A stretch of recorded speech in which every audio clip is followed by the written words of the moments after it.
လူဘဝဆိုတာကိုလိုချင်တာကြီးလည်းရမှာမဟုတ်ဘူးကိုတွေးချင်တာနဲ့ကြီးလည်းတွေးမှာမဟုတ်ဘူးလိုချင်တာလည်းရမယ်မလိုချင်တာလည်းရမယ်တွေးချင်တာနဲ့လည်းတွေးမယ်မတွေးချင်တာနဲ့လည်းတွေးမယ်အဲ့ဒီထဲမှာအကောင်းနဲ့လည်းတွေးမယ်ဆိုးနဲ့လည်းတွေးမယ်အကောင်းလည်းရမယ်ဆိုးလည်းရမယ်အဲ့ဒါလို့ကြုံတွေ့လာတဲ့လောကရဲ့သဘာဝလောကဓာတ်မုန်တိုင်းနဲ့တွေ့တဲ့အခါမှာကိုယ်စိတ်ဟာရိမ့်ရိုင်ခြင်းဆိုတာမဖြစ်ဖို့ရအတွက်လေ့ကျင့်တာဟာစိတ်အလှပကို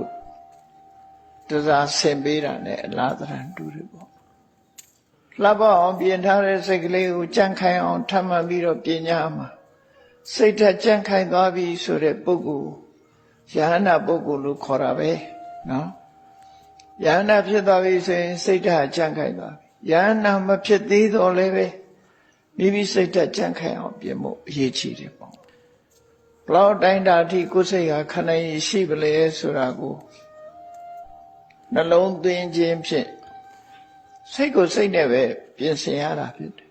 စိတ်ရဲ့အငြိကြီးကိုစိတ်နဲ့ပဲစီကျော်စိတ်ကိုစိတ်နဲ့ပြင်လဲဆိုတာအသိပညာကင်းမဲ့လို့ဖြစ်လာတဲ့အငြိကြီးတွေကိုတတိနဲ့ပညာနဲ့ပေါင်းစပ်ပြီးတော့ပြင်တာပဲရေးကြောင်ဖြစ်တဲ့ညွန်ကိုရှည်နဲ့ပဲပြန်ပြီးတော့ဆေးကြော့တန်းစင်ရတာမဟုတ်လားလူတွေဟာရေးကြောင်ဖြစ်တဲ့ရွှွညွန်တွေကိုရေနဲ့ပဲပြန်ဆေးရတယ်ဆေးတဲ့အခါမှာတန်ရှင်းစင်ကြယ်သွားတယ်ထို့တူပဲစိတ်ကြောင့်ဖြစ်နေတဲ့မတန်ရှင်းတဲ့ပူလောင်တဲ့သဘာဝတရားတွေကိုတတိပညာလုံလဝိရိယဆိုတဲ့အစွမ်းထက်တဲ့အရာတွေနဲ့တွဲဖက်ထားတဲ့စိတ်ကလေးနဲ့ကိုယ်စိတ်ရဲ့ပူလောင်မှုတွေမအေးချမ်းမှုတွေအညစ်အကြေးတွေကိုစိတ်နဲ့ပဲပြန်ပြီးတော့သုတ်သင်ရှင်းလင်းကြရမှာဖြစ်တယ်အဲ့ဒီသုတ်သင်ရှင်းလင်းနည်းကိုမြတ်စွာဘုရားကဟောကြားတာဘုရားတရားနာရဲဆိုတာအဲ့ဒီအသိတွေရပြီးတော့လောက်ကြဖို့လိုတယ်ပေါ့နော်မလောက်ဘဲနေရင်တော့မရဘူးပဲဟာမှာကိုယ့်ကိုယ်စိတ်ဓာတ်ဘလောက်ကြမ်းခိုင်ပြီဆိုတာကိုစဉ်းကျင်စဉ်းစားပြီးတော့ဒီ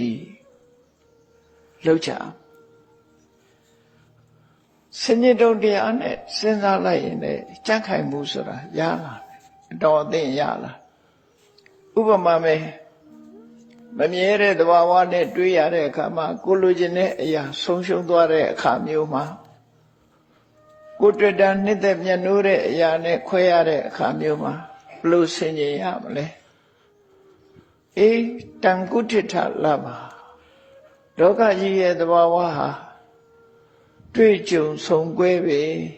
ဘာတတ်နိုင်ပါလဲဆိုတဲ့အတွေးလေးနဲ့ရှော့ချတယ်ဒီလိုရှော့ချမကြည်ဝနဲ့ဒေါသတွေဖြစ်လာပြီဆိုလို့ရှိရင်လေအေးဒီဒေါသတရားဆိုတာငါ့ကိုပဲနှိမ့်စမဲ့တရားဖြစ်တယ်ဒေါသဖြစ်နေတော့ရောငါအတွက်ကောင်းကျိုးချမ်းသာမှမရတာတစ်ဖက်သားကိုငါစိတ်ဆိုးနေရောငါအတွက်ကောင်းကျိုးချမ်းသာရမှာလို့ရမှာလားတစ်ဖက်သားရဲ့စိတ်ဆိုးမှုတစ်ဖက်သားရဲ့စော်ကားမှုကိုလက်ခံပြီးခေါင်းထဲမှာစဉ်းစားနေလို့ရှိရင်ငါမှပဲဆုံးရှုံးမှာပဲလို့ဟောဒီလိုစဉ်းစားလိုက်ပြီးတဲ့အခါကျတော့အေးကိုယ်ကပ်ပါရမမဟုတ်တာသူပြောတာသူနဲ့သာသက်ဆိုင်တယ်ငါလည်းမဆိုင်ဘူးဒီလိုနှလုံးသွင်းပြီးတော့တစ်ဖက်သားရဲ့စော်ကားမော်ကားတာနဲ့ကြုံတဲ့အခါမှာလည်းပဲအဲ့ဒီလိုသိခန့်ခြင်းနဲ့နေလိုက်ရ